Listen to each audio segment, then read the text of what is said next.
Hi, I'm Logan Wilson for the Internet Crier, and I'm here to talk about Dead Cells. Dead Cells is a 2D hack-and-slash metroid-vania that was developed and published by Motion Twin. While Dead Cells is playable on mouse and keyboard, the controller is highly recommended as it makes combat and movement more fluid and feel much more rewarding. You play as a gelatinous slime that has taken over the body of a decapitated prisoner, and must fight your way through dungeons, sewers, and a whole host of other locations. While your goal is somewhere a mystery to even yourself, you march on, facing the hordes of enemies laid before you. Dead Cells has a beautiful art style that can be difficult to figure out. At first glance, the game appears to be pixel art, but when you take a closer look at the animations of your character and the enemies, you notice that some things are rendered in 3D and others are 2D pixel art. Combat system can be equated to any of the 2D hack and slasher.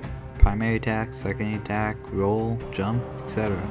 But with a bit of practice, you can learn how to string movement, dodge rolling, and attacks into a ballet of murder that will make you feel like a god. After defeating your enemies, you can win some gold and a chance to net some additional loot that can help you more than gold ever could. You have a chance of receiving new gear, an upgrade scroll, or even some Dead Cells. Dead Cells are the meta currency that all roguelikes need. Dead Cells allow you to unlock upgrades that persist across all your lives. These upgrades include things like new gear appearing around the levels, new mutations that give you a variety of passive effects, and abilities like recycling useless items for gold or getting a larger healing potion. You can spend Dead Cells at the Collector, an odd person who kinda looks like a fish who hangs out in between levels. In this area, you can also acquire new mutations and refill your health and healing potion. There are a few issues I have with Dead Cells. Later in the game, enemies become almost identical to the ones you face at the beginning of your adventure, with some minor alterations to their mechanics and their cosmetic appearance.